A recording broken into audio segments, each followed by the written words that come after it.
vahaony oloko vahaony oloko andraisanao toroteny mahery vaika anova tanteraka ny fiainanao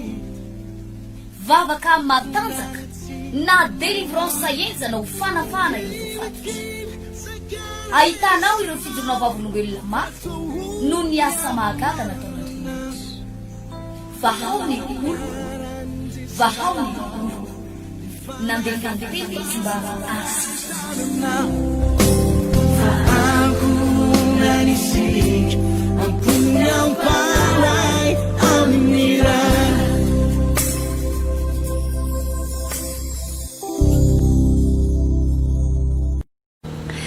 dia faly mandroso ampitiavana ampanajana ampifaliana tanteraka atao anatin'ny tokantranotsika tsirairay avy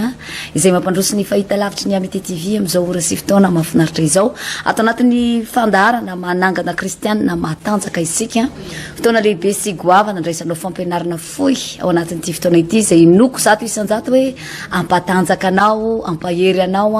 andraisanao lesona vaovao indray avy amin'ny tenin'Andriamanitra izany milohany idiratsika ao anatin'ny fandaharana sy ny votoatiny tanteraka dia andeo aloha ivavaka tsika angataka ny fitarian'ny fanamasina trany ametraka ny fiarahany eo ampelantanan'ny tompo ihany koa misaotra betsaka anao zay tompo malalany amin'ny famondram-po lehibe zay atobako tsy miato eo amin'ny fiainanay eny fa na dia amin'ny tombo fotoana afahanay mandre ny teninao tahaka izao ara dia hitanay mihitsy hoe fahasoavana avy aminao zany ary zany indrindra no mahatonga anay tsy mitsahatra manome voninahitra midera mankalaza ny anaranao tompo ary angatahako eto ny fanahinao masina hiasa mikery ametraka ny teny rehetra mbavan'ny mpanomponao ary amangina isa-tokantrano misy ambatan'olona izay mandray izao toroteny foy izao misaotra indrindra tompo amen eny ary tompoko hiditra avy hatranotsika misaotra ny tompo lehibe tsika satria na dia samy atao anatin'ny tokantrano aty any ary tsika mianakavy dia omen'Andriamanitra tombonandro ahafahana hoe mifampizara ny tenin'Andriamanitra hifampaherezana satria fotoana n'izany fampaherezana zany indrindra izao fotoana zay tokony hoe hifampatanjahantsika mety misy fotoana ianao hoe fareraka mihitsy mampiasa sainanao daholo na ny haniko hohanina na ny aretina na ny ankohonana kely na ny tsy fantatro tsony mety zavatra be da be mampiasa lohantsika zany kanefa na izany naty zany ny tompo dia tadio fa eo anilanao eo foana mampitraka anao mampahery anao ary tsy kisendrasendra ny anarahanao ity fahita lavitra ity ao anatin'ity fandaharana arahantsika ity fa tena planin'Andriamanitra ary programme ny tompo mba ahafahan'Andriamanitra indray mampitraka anao ao anatin'izao fotoana mahafinaritra izao tenin'Andriamanitra foy no raisitsika amin'ity anio ity ary dia ny ato amin'ny Isaia 5:10 efa diso fatatsika iloatra ny 9:1 ka hatramin'ny 9:7 fito no raisitsika amin'ny anaran'i Jesosy mivaky toy izao ny teny mitadiava amin'ny Jehovah dia ny mbola hita izy miantsoa azy dia ny mbola akaiky izy aoka ny ratsy fanahy ahafoy ny lalany ary ny tsy marina ahafoy ny heviny ary aoka hiverina ho amin'ny Jehovah ireny fa hamindra fo aminy izy eny ho amin'Andriamanitsika fa hamela heloka dia hamela heloka tokoa izy fantatsika tsara fa dia Andriamanitra ivavahantsika dia Andriamanitra be fitiavana Andriamanitra be famondram-po sady maharo-po na dia Andriamanitra tsy mivazivazy ary izy araka voalazany teniny hoe ny Andriamanitra dia tsy azo vazivaziana nomboka androany dia tadio tsara fa izay ny toeran'ny Andriamanitra ao Andriamanitra tsy azo vazivaziana izy be da be ny olona manao sangisangy manao kilalao manao fampiomezana mihitsy azany mahakasika an'ity Andriamanitra ity nefa indraindray zavatra sao dia manohana ny fon'Andriamanitra na mampalahelo ny fanamasin'Andriamanitra zavatra ataontsika mitady ny fomba fotsiny tsika ohatra hoe ampiomezana na ampikakakakana olona kanefa indraindray zavatra mifanohatra ny voalazany tenin'Andriamanitra zany tsy azo vazivaziana Andriamanitra tsy azo atao kilalao tsy azo atao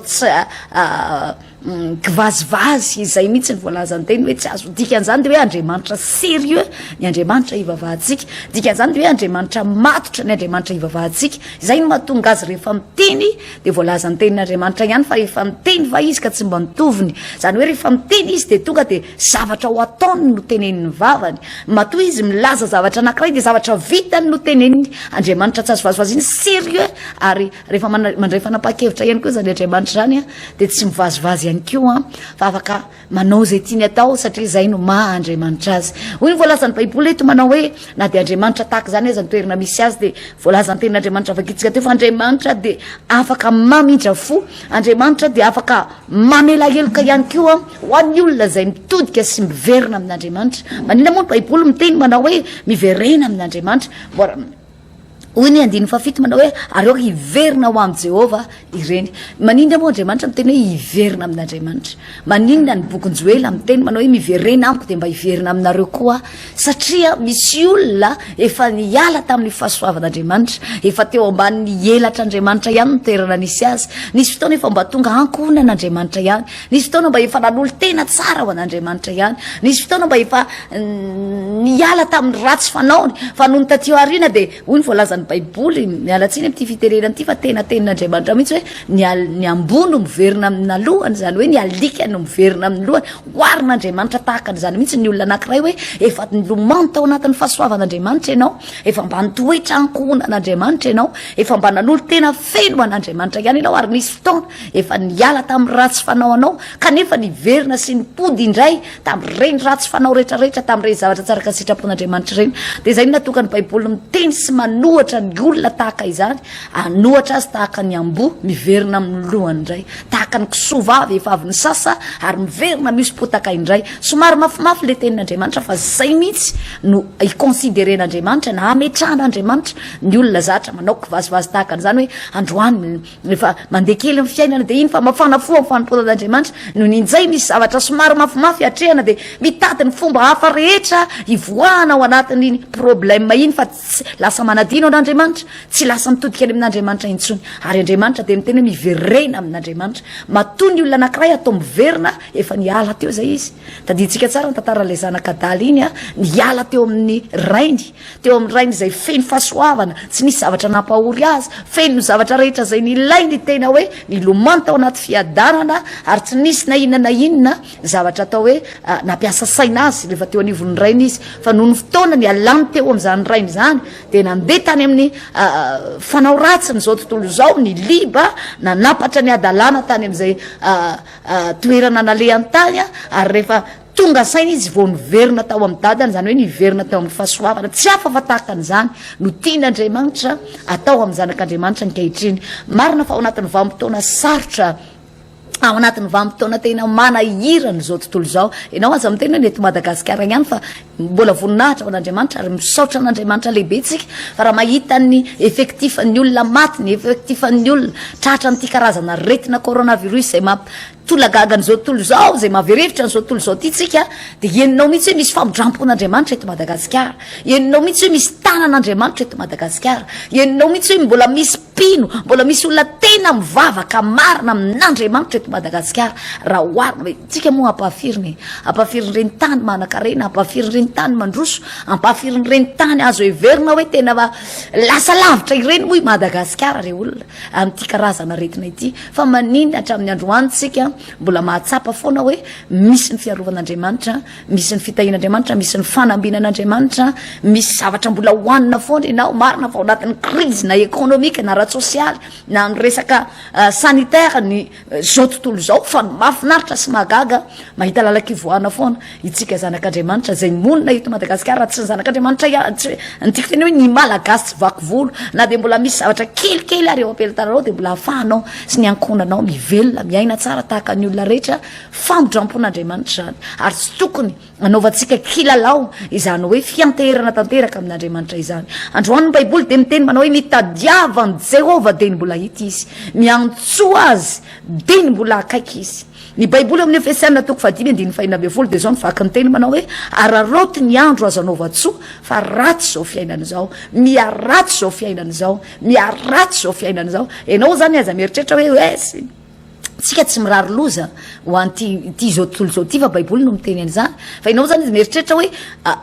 resy tanteraka ty resaka coronavirus ty dia sy milama amin'izay fa tsisy nininina amin'seo tsony ao. Baiboly dia milaza, Baiboly dia milaza fa miaratsy zao fiainana izao. Raha mahatsapy ianao fa efa tena ratsy ary efa tena mafy aminao ny miatrika an'ity coronavirus ty, ity confinement ao anatin'ny tokantrano mandritra ny tapabolana ity, ianao fa efa mafy mikaikikaiky mihitsy ianao ao anatin'ny ankonana sy ao anatin'ny tokantrano, ianao efa zatra miasa, ianao efa zatra mampidi-bola isan'andro, ianao efa zatra mihetsiketsika manao anitsy manao ary lasa voafehy atao anatin'ny tokantrano. Ianao misy fiatraikany zany, misy fiatraikany anatin'ny volaniny isam-batan'olona isa-tokantrano mihitsy ity resaka confinement ty. Na inona neny ianao zany aza mieritreritra hoe ilamba amin'izay rehefa vita ny 15 jours. Fa zao fiainana zao dia ny Baiboly no milaza fa miaratsy zao, ary zany fiainana miaratsy zany tokony vao maika ianteratsika bebe kokoa amin'Andriamanitra, iantoratsika misimisy kokoa amin'Andriamanitra, itokitsika misimisy kokoa amin'Andriamanitra, satria Andriamanitra ihany no azo antoka tanteraka zato isanjato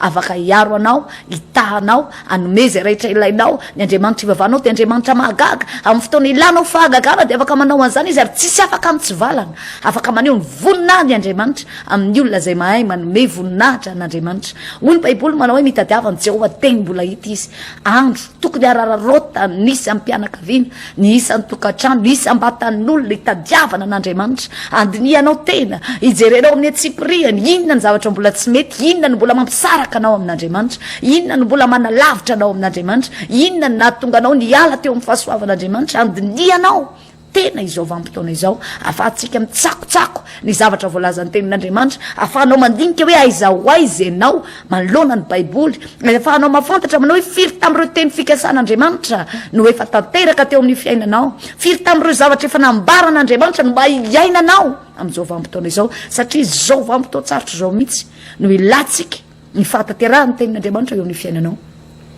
Reny teny fikasana be da be fantatrao no raisinao noty ao anatin'ny agendanao, reny tsodrano be da be mipopoka no meny mpanompon'Andriamanitra tany amin'ny début d'année, tany amin'ny voalohany taona no raisinao dia ozy ianao manao hoe tena iainako ty. Firy amin'ireny no efa tanteraka teo ny fiainanao, firy amin'ireny no iainanao ankehitriny. Aiza ho aiza ianao manoloana ireny zavatra lazain'ny Baiboly ireny. Mba tena iainanao ve zany sa mipetraka ho soratra fotsiny? Mba tena iainanao ve zany sa mipetraka ao anatin'ny vavanao fotsiny? Aiza ho aiza ny fahatanterahany zany? Ohatry ny ahoana no atsapanao zany hoe Andriamanitra mandraindraikitra eo amin'ny fiainanao. Raha laza izy fa adidiny ianao, ry zanako sy ny asany tany adidiko ihany, mba tena izay mihitsy ve ianao? Raha laza Andriamanitra manao hoe ny tany haninao dia hitany ny tsy anakaiky lay anao ny aretina, raha ny teneny zany Andriamanitra, mba teny ny rano sotronao ny tenen'Andriamanitra, hitahany zany Andriamanitra. Mba ohatry ny ahoana ny mba iainanao amin'izany? Mba nyteny Andriamanitra manao hoe ao ambany elany, ao ambany volonelany no anaronana anao, ka na dia misy ororo mandeha amin'ny atoandro, na misy sanatsipika amin'ny rehatra, na inona zava-misy mifamofa eto amin'ity zao tontolo zao ty, misy arety mandringana, misy karazana zavatra maro samihafa, misy afafin'ity zao tontolo zao ty, afafin'ny devoly, misy ny devoly dia manararoatra ao ambadiky ny expérience na ao anatin'ireny hoe fa aiza manao ny zanak'olombelona ireny, dia manararoatra Satana mitady ny fomba rehetra anaketrahana na dia hatramin'ny zanak'Andriamanitra azy. Fa aiza ho aiza ny toerana misy anao ankehitriny? Mba tena ao ambany elatr'Andriamanitra ve? Mba tafapetraka eo ampelantan'Andriamanitra ve ianao? Mba tena mahazo antoka ve ianao fa tena eo ambany mason'Andriamanitra ny ankonanao, ny fianakavianao? Andriamanitra ny teny manao avako ny manompo ahy sy ny tsy manompo ahy. Mba tena izay mihitsy ve ny ainanao? Mba tena mahatsapa mihitsy ve ianao tena navahan'Andriamanitra? Sa ozy ianao manao hoe ity moa dia efa entin'izay miakandrefa-mbaravarana rehetrarehetra dia lindy koa ianao fa milonjo ny tokony tsy hoentinao? Ianao anie zanak'Andriamanitra, izy ny teny fa ome ho any hita mavesatra reo, fa omeko fitsaharana nareo. Ohatry ny ahoana ianao amin'izao fotoana izao mitebiteby miaraka amin'izao tontolo izao koa ve? Matahotra sy mangofotra ve? Niena ve ny finoana ao anatinao? Ohatry mitady tsy atoky an'Andriamanitra intsony ve ianao vanim-potoana izao? Raha ny teny ty Baiboly niraisitsika teo ty manao hoe mitadiavan'ny Jehovah dia mbola hita izy, dia ohatry ny tehiteny le tenin'Andriamanitra fa ao aoriana kely eo mety tsy ahita azy tsony ianao na hitady azy. Raha ny teny ty Baiboly ty manao hoe miantsoa azy dia mbola akaiky izy, dia tehiteny tenin'Andriamanitra io manao hoe fa ao aoriana kely ao na iantsoantso azy ianao dia tsisy amaly intsony. Na iantsoantso mety efa hahana lavitra, fa zao ny fotoana fanararotana iantsoantsona ao an'Andriamanitra, hitadiavana ao an'Andriamanitra misimisy kokoa. Afoy ny lalan'ny ratsy, moa voalazan'ny tenin'Andriamanitra, aoka ny ratsy fanahy andiny fafito amin'ity Isaia 10:20 ty, hoy ny Baiboly manao hoe aoka ny ratsy fanahy, afoy ny lalany, ary ny tsy marina afoy ny heviny, ary aoka hiverina amin'ny Jehovah ireny. Aoka ny ratsy fanahy, afoy ny lalany. Raha nisy fotoana ianao zatra fetsifetsena foana, zatra zavatra tsy mazavazava foana, mety amelomanao mihitsy aza ny ankonanao, mety misy zavatra kimbaizimaizina foana, misy zavatra tsy de mahitsy loatra entinao, zany no entinao nanangona karena, zany no entinao nananganan zavatra ao anatin'ny ankonana, zany no entinao namelomana ny vady aman-janaka, zany no entinao nividianana nitsy nividianana ny roa, zany no entinao mba tianao hitovizana amin'ny olona. Ary misy fotoana olona zao tontolo zao tianao hifananana, ka mahatonga na dia zanak'Andriamanitra renao manao tsy fanao mihitsy, satria te hifanenana amin'izao tontolo zao. Vanim-potoana izao ry havana malala, hoy ny baiboly manao hoe aoka ny ratsy fanahy foy ny lalany, aoka ny tsy marina hoy ny voalazany tenin'Andriamanitra foy ny heviny. Za androany te hisitona ny sainao sy ny fonao, tsy izao tsony no vanim-potoana hanamarinanao tena ka avy ianao de hitondra zao karazana argument rehetrarehetra zao hiteny ianao manao hoe anka ny patron anay koa ane nazahoany andreo arena be nahatonga azy patron be ohatran'io koa ane izy koa ane fetsifetsy ny atsemboanay izay mihitsy ary nambakainy koa izy koa izy ny tsy masinay aty amin'ny sisiny aty satria ve izy ratsy fanahy mandeha manao zavatra tsy mety de iny koa ianao zanak'Andriamanitra de zany ny raisonnement entinao eo anatrehan'Andriamanitra ilazanao sy hanamarinanao tena fa rary ny zavatra ataonao. Baiboly de milaza aoka ny tsy marina foy ny lalany ny baiboly. Raha nisy fotoana tahaka an'izany foana no vanim-potoana iainanao, mba fotoana mety zao re olona inandray mbola andrasanao, mbola miandro fahoriana mba afafy kokoa noho izao ve ianao mbola mitady zavatra enjakenjana kokoa noho izao ve ianao, mbola mitady kapoka mararirary kokoa noho izao ve ianao, vao tena ho tonga saina vanim-potoana fanararoatra zao mitadiavany Jehovah de ny mbola hita izy, de ny mbola hita izy. Fa aoriana kely eo mety misy fotoana hitady ianao fa tsy ahita. Zay no mahatonga amin'ny boky ny Amosa milaza miteny manao hoe isy fotoana ny zanak'olombelona hoy ny voalazany tenin'Andriamanitra, nisy fotoana izy ty efa netiko taminareo teto ihany fa aleo mba tsy ilazako zavatra diso de aleo veritsika mba jerena kely mihitsy ny voalazany tenin'Andriamanitra. Raha mijery ny boky ny Amosa ianao toko fahavalo reo kaikaikinao eo ny baibolinao de jereo ny andiny fa raiky amby folo azafady hoy ny vaky ny tenin'Andriamanitra manao hoe indro avy ny andro hoy Jehovah izay anaterako mosary amin'ny tany, tsy fanirikanina nefa na etaetan-drano fa faniriana andre ny teniny Jehovah ary vembena hatrany amin'ny ranomasina ka hatrany amin'ny ranomasina ny olona ary hatrany amin'ny avaratra ka hatrany amin'ny atsinanana. Eny ivezivezy hitady ny teniny Jehovah izy nefa tsy ahita. Mampatahotra ny teny zany, mahatonga saina ny tena marina, mahatonga saina ary za te hiteny aminao sady te situna ny sainao sy ny fonao zanak'Andriamanitra izay mijery ity fahita lavitra ity ho avy neny fotoana ho avy neny fotoana mety mbola tsy ao amin'ny Jesosy ianao araroto ny fotoana mbola andrenisanao an'ity tenin'Andriamanitra ity, mety kisendrasendra fotsiny aty anaty fiara aty ianao de namadibadika radio teo ianao de sendra nahita an'ity sendra nahazo nanaraka an'izao mifandarana izao de teteny aminao hoe tsy kisendrasendra zao Andriamanitra tena teteny aminao mihitsy vanim-potoana mety zao anararotanao fa ho avy ny fotoana raha miboky ny Amosa vakitsika teo de ho voalazany tenin'Andriamanitra hoe hivezivezy ny olona hitady mba handreny feon'ny Jehovah tsy ahita intsony. Firifiry moa ny kristianina zatra nanao kitoto nanao tsy rambona tamin'ny fotoana nalalaka, ny fotoana nivavahana, ny sokatra, ny fiangonana, zatra nanao fahoany tamin'ny fotoana niaonana tamin'Andriamanitra ary amin'ny kehitriny ny kaikaiky mihitsy ho an'ny olona efa zatra makany amin'ny toeram-pivavahana matetika moa de mahatsapa mihitsy hoe tena misy fahabangana be ohatrany tena ty iainao ale tenin'Andriamanitra te anao aleloia any amin'ny toeram-pivavahana eo mihitsy vao tena mahita zao vao beda be mihitsy zao ny kristianina ny tena hoe za kosa aloha rehefa miverina te afana fo be am'izay afana fo be rary zay raha mirary mba izany tokoa ny fanapa-kevitra beda be zao ny kristianina zao confinement tsy afaka makany amin'ny toeram-pivavahana zao de miteny manao hoe ao ambadiky ty tena tsy anao sangisangy tsony aranga tena iredareda am'izay aranga tena rahako am'izay zao zao ianao vao tonga saina ary misaotra ny tompo mbola tonga saina ianao,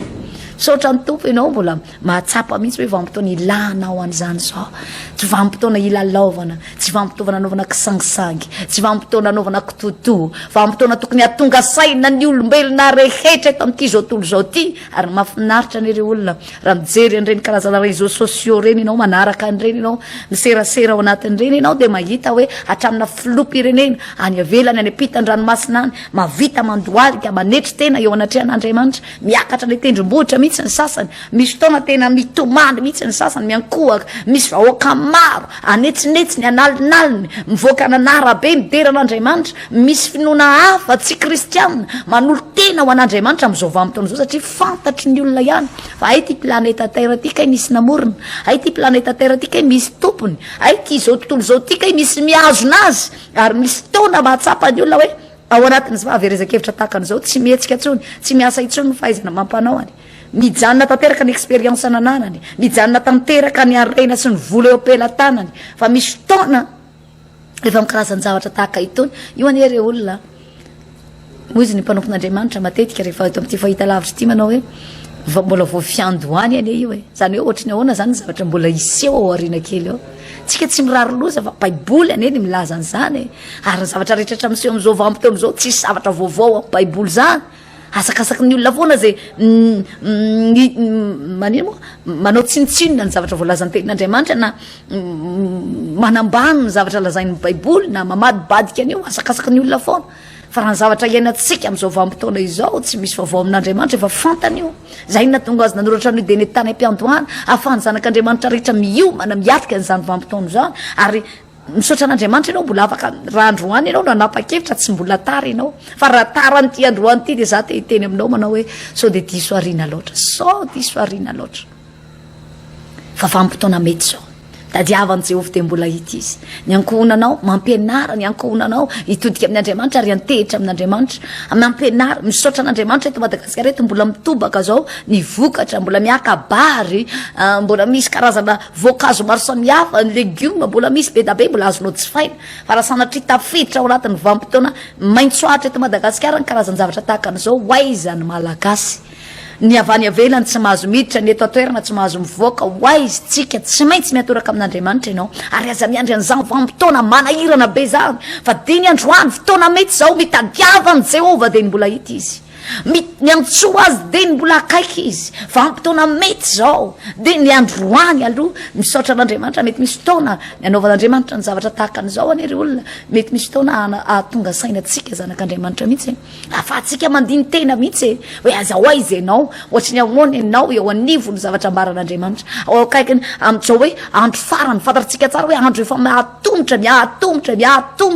ny aviany Jesosy eny amin'ny raha malanitra zao baiboly dia milaza manao hoe efa miamanakaiky zany fotoana zany noho ny tamin'ny androny Jaona hatramin'ny androny Jaona ny makaty dia miatombotra zany andro zany ary mirombana ny fanjakan'Andriamanitra ary ny mpandrombaka mankazy akeriny dikan'izany mankazy akeriny zany tsy mivazivazy zany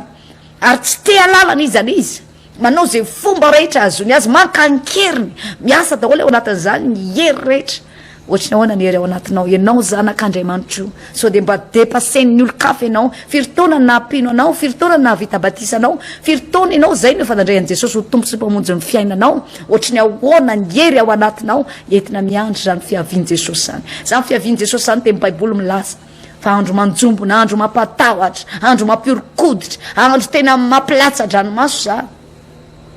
andro manjombona sy matahotra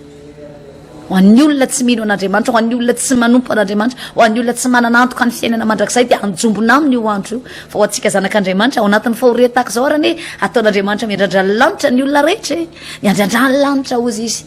dia fantaro fa efa akaiky ny fanavotana anareo tamin'ity herinandro ty tsy fantatro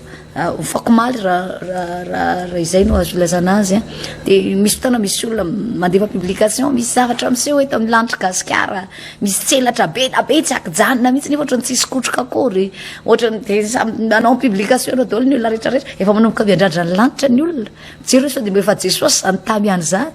za te hiteny aminao zany fotoana iavian'i Jesosy ny amin'ny lanitra any ho anao raha manana antoka mahazanak'Andriamanitra anao ianao ka manana antoka ianao efa voasoratra ao an-danitra marina ny anaranao manana antoka ianao fa raha ho avy Jesosy dia iny ianao fa miakatra fa tsy tavela miara-devina amin'ity zao tontolo zao ty dia fotoana fifaliana ho anao zany ry anao misy fitsaharana ao anatinao ary raha te hiteny aminao amin'ity androany ty ao anatin'ny ankohonanao ao araroty ny andro ry olona araroty ny fotoana fa anareo menakavy kely mitondra mambavaka ataovy zay zavatra azo atao manaova zavatra mahafaly an'Andriamanitra aza lalilaniana fahatany amin'ny zava-pona tsy misy vokatsoa ny fotoananao aza lalilaniana foana zao ve ianao dia mbola manana fotoana anaovana jeu kilalao zavatra tsy de manjary zavatra tsy de hoe tena manala azy mihitsy aloha eto zao ve ianao dia mbola manana fotoana sanatria anaovana revirevy ao anatin'ny tokantranao hoe tena rehefa vanim-potoana mahita publication an'olona mantsy ao anatin'ity confinement ty dia mba ao anaty confinement dia mitsangana mipopoka mihitsy ny labière mipetrapetraka eny izy karazana sakafo miaraka amin'ny zavatra be za te hiteny aminao vanim-potoana zao adinianao tena ianao zanak'Andriamanitra matoa ianao misafidy anaraka izao fahita lavitra zao anaraka ity onja-peo ty zanak'Andriamanitra ianao ary ianao tian'Andriamanitra ho avahana amin'ity zao tontolo zao ty hoy voalazany tenin'Andriamanitra amarana azy ag eto hita-pamarana minitra vitsikely sisa hoy voalaza amin'ny baiboly ato amin'ny salamo voalohany hoy voalazany tenin'Andriamanitra manao hoe ny tsy fitovian'ny tsara fanahy sy ny ratsy fanahy io tsy ataon'Andriamanitra mitovy zany io hoe nahoana kosa moa no hitovy hoavahana ozy andriamanitra ny manompo azy tsy manompo azy misy olona mikely aina fatratra amin'ny fanomponan'andriamanitra na hoana moa no ampitovian'andriamanitra amin'ny olona tsy te halala zay hanompo azy, ny olona miavinavina ao anatin'ny fo, ny olona manamafiatoka sy manamafy fo, ny olona tsy te halala zay andriamanitra zany tsy ampitovian'andriamanitra amin'izany ianao fahoavan'andriamanitra. Ary hoy ny baiboly eto manao hoe ny tsy fitovian'ny tsara fanahy sy ny ratsy fanahy. Andiny voalohany, sambatra ny olona zay tsy mandeha eo amin'ny fisaina ny ratsy fanahy ary tsy mijanona eo amin'ny lalina faleha amin'ny mpanota ary tsy mipetraka eo amin'ny fipetrahan'ny mpaniratsira fa ny lalàny Jehovah ny sitrany. Eny ny lalàny no saintsainy ny andro aman'alina dia tahaka ny azo ambolena eo amoron'ny rano velona izy zay mamoa amin'ny fotoany, ny raviny koa tsy mba malazo ary ny asany rehetra dia ataony lavorary avokoa. Zareo tsara ny fomba ilazan'ny tenin'Andriamanitra azy. Sambatra ny olona zay tsy mandeha eo amin'ny lalana faleny ratsy fanahy, zay tsy mipetraka eo amin'ny fipetrahan'ny mpanota sy mpaniratsira ho ny voalazan'ny tenin'Andriamanitra. Ianao ao anatin'izao vanim-potoana izao, amarin'ny lalanao, aitsio ny ao anatin'ny fo, ny ao anatin'ny saina, ny toe-panahinao amboary. Raha tia amin'ny alalan'ny ataontsika hoe internet, tia amin'ny alalan'ny YouTube ianao no mandray an'ity fahita lavitra tia ampitan-dranomasina ty confinement total izao tontolo izao, izao vanim-potoana izao. Ny eto Madagasikara moa mbola partiel ny confinement, zany hoe mbola misy olona afaka mivoaboaka ihany fa rehefa mahita zay amin'ireny réseaux sociaux reny dia mahita mihitsy ny aty ampitan-dranomasina ty hoe tena efa mihiboka anatin'ny trano ny olona rehetrarehetra ary ampiasaina na velikobay, ampiasaina ny lion, ampiasaina ny tigre mba hahatonga ny olona rehetrarehetra tsy hivoaka ny trano intsony tena efa total. Ato anatin'ny tokantrano ato ianao, fotoana mety zao ry mpiainy malala, ry mpijery malala, fotoana mety zao andininao mety tsy priany fiainanao, so dia mbola misy zavatra, so dia mbola misy fisainana hafahafa ny anatinao any, fa tsy tokony hisaina zavatra raha tsy tahaka ny sain'ny ratsy fanahy ianao, tsy tokony hijanona eo mipetrahan'ny mpanota intsony, ny alà amin'izay ny lalan'ny ratsy rehetra zay natao teo aloha. Hoy voalazan'ny tenin'Andriamanitra misy tombontsoa lehibe ny omen'Andriamanitra ao ambadika zany. Baiboly dia milaza eto manao hoe tahaka ny azo ambolena eo amoron'ny rano velona ianao, ny ravinao tsy mba malazo. Mety malazo daholo zao tontolo zao, mitanondrika daholo zao tontolo zao satria tsy misy ny hankoanina ve, tsy misy ny rano, zay ny endriky tenin'Andriamanitra io. Fa amin'ny fotoana malazo zao tontolo zao, kivy zao tontolo zao, miraviravin-tanana, godro ny lohalika, tsy mahita lalaka letsony. Dia hoy voalazan'ny tenin'Andriamanitra ny ianao kosa misy lalana mohan'Andriamanitra anao, ny ravinao tsy mba malazo, dikan'izany misy sorsa hafa mihitsy ameloman'Andriamanitra anao, dikan'izany misy loharano hafa mihitsy ivelomanao sy ny ankonanao ary ampiavaka anao amin'ity zao tontolo zao ty. Tsy avelan'Andriamanitra rendrika ao anatin'ity zao tontolo zao ty zany ianao. Tsy avelan'Andriamanitra vizany zany ianao na very hevitra, tsy avelan'Andriamanitra mosarena ny ankonanao, tsy avelan'Andriamanitra diso hanina sahaza isan'andro ianareo menakavy. Anao zava-mahagaga tsy takatry ny sain'Andriamanitra, mbola afaka mifaly ianao na teo anatiny azo teo everina manao hoe tena état d'urgence ozy ny mpitondra fanjakana ao anatin'ny tena hoe zavatra manahirana an'izao tontolo zao, aza mbola afaka mifaly, mbola afaka mideran'Andriamanitra, mbola afaka mitsiky, mbola mahatsapa fiadanana, mbola mahatsapa fitsarana. Eny fa na dia tsy mihinana sakafo be ampitoloha azy ianao tahaka ny fa mahazatra anao teo aloha ngamba, fa mety zavatra tsotsotra ny ao, fa rehefa miaraka aminao ao ny tompo feno fiadanana zany, rehefa miaraka aminao ao Jesosy feno fifalinana ny hinana an'izany azy. Rehefa mombanao Andriamanitra tsy hoe mahikôzatra kely akory ianao, misy olona manao publication dia hoe tena ao ambadika ty confinement ty na soa ny olona anankiray lasa matavy be bota be satria manakoana soa tena lasa mahikely fa tsisy nohanina tsony. Za teny aminao hitanao Andriamanitra, hanavaka anao Andriamanitra, tsy ampitovian'Andriamanitra amin'ny olona ratsy fanahy ianao. Ao anatin'izao fotoana izao no navahan'Andriamanitra ny tena manompo azy sy ny tsy manompo azy, ny tena ny vavaka taminy sy ny nanaoko toto, ny tena nan'olo tena ho azy ho avahan'Andriamanitra foana. Ary isy loharano maninona moa Andriamanitra tsika ne tsy miova ho malisa an'io ary mandrakizay tamin'ny andron'ny Eli, vitan'Andriamanitra nandefa goaika isa-maraina isakariva ny tahazy, na nome mofo hoanina, na nome hena hoanina, na ninona moa ianao dia mieritreritra hoe fa niova Andriamanitra sa ve niafoy ve ny tanan'Andriamanitra? Ka ozy ianao hoe fa tamin'ny andron'ny Eli misy an'izany fa zao tsy misy tsony. Dia Andriamanitra tsy miova ho maly an'io ary mandrakizay. Ary zavatra inona natao tamin'izany vanim-potoana izany, misy loharano hafa mihitsy ho avoakan'Andriamanitra, hitahin'Andriamanitra anao sy ny ankonanao. Eto fa maranana dia hivavaka ao anao tsy lavina fa ao anatin'ny ady anao, tsy lavina fa ao anatin'ny olana, mety ao anatin'ny aretina ihany koa na dia tsy coronavirus ary mahazo anao fa mety ho aretina hafa mba hivavaka ao anao amin'ity androany ity a. Za miny fa zay tenin'Andriamanitra ay ahatonga sainanao, ahatonga anao hitady an'Andriamanitra misimisy kokoa, ahatonga anao hiantsoantso an'Andriamanitra misimisy kokoa, fa nizaniza miantso anaran'Andriamanitra dia reny no vonjaina ao amin'ny baiboly hoentiko ambavaka ianao mba hijery manokana ny cas situation misy anao Andriamanitra amin'izao ora sy fotoana izao. Vavakatsika tompoko. Misaotra betsaka anao zay tompo malalany amin'ny famondram-ponao lehibe izay dia tsy mitsahatra misaotra anao satria renteny rehetra afafy amin'ny alalan'izao fahita lavitra onjapeo zao ane tompo malala dia nataonao anay mihitsy zany ary zay matony nandre an'izany teny zany na dia tsy izy rehetra ary ny tokony ho anay dia nandray sombitsombony ihany zay Andriamanitra raiko zay inononay amin'ity androany ity fa na dia mo iray monja aza na dia frazy iray monja fehezanteny iray monja aza tompo malala dia ampy anova ny fiainana iray manontolo zany. Tompo masina tsara indrindra o nitoriana teto ny teninao, nambara teto ny sitraponao, ny amin'ny tokony hitadiavanay anao amin'izao andro mahory lazay ny teninao zao, ny tokony hiverenanay aminao amin'izao vampitoana farany zay omenao eto amin'ity zao tontolo zao ty efa vampitoana amin'ny famondram-po sisa zao Andriamanitra raiko raha ny tena marina dia efa ely ianao ny tokony ho tonga fa noho ny famondram-ponao dia mbola tsy tonga ianao, noho ilay fahasoavanao dia mbola namindra fo ianao hatramin'ny androany. Misaotra indrindra tompo malala vavaka ho andreto olona ireto tsy lavina fa misy karazana olana trehanao anatin'ny tokatranao na miankoana na mikrizy amin'ny lafiny arabola ny krizy ny aretina Jesosy malala mety ihany keo amin'ny resaka communication ny fifandraisana mety misy olona tavela tafasaraka tsy fidiny amin'ny havany Andriamanitra raiko amin'izao vampitoana izao dia mivavaka ny amindranao fo amin'izy ireo ahatongavan'izy ireo saina ka ahatongan'izy ireo hitodika sy hiverina aminao ary ahatonga anazy ireo ahatsapa hoe na dia misy zavatra nafoy areta amin'ity zao tontolo zao tenao tsy mandahona mafoy azy zany Andriamanitra raiko Jesosy azavela isalasala ndray fanapa-kevitra izy ireo hiala amin'ny ratsy fanao hiala amin'ny fanao ratsy zay hita tsy mamendrika tsy aza ny zanak'Andriamanitra azavela isalasala tompo malala da io manokana zany teny zany mba tonga saina tsirairay avy hitodiany aminao hiverenany aminao fa ianao le Andriamanitra tsy mba manosy botanana mandrakizay misaotra indrindra tompo amen. Inary toko izay ny fotoana niarahako taminao teto fotoana manaraka miaraka eto indray tsika hotahin'Andriamanitra tsika rehetra ao anatin'ny tokatranao dia atsangano ny fotoam-bavaka mandraisa andraikitra fa vanim-potoana mbola volan'ny tompo anao zao ampandresy anao ao anatin'izao fotoan-tsarotra rehetra lalovan'ity zao tontolo zao ty izao hotahin'Andriamanitra tsika rehetra ho amin'ny fotoana manaraka indray. Mme Larissa Mitadiava Andriany malala ny teto amin'ny fanolorana misaotra namana pero tetsy amin'ny lafiny ara-teknika tahiny tompotompo. Vahaony oloko vahaony oloko andraisanao toroteny mahery vaika anova tanteraka ny fiainanao vavaka matanjaka na délivrance enjana ho fanafana ireo fatika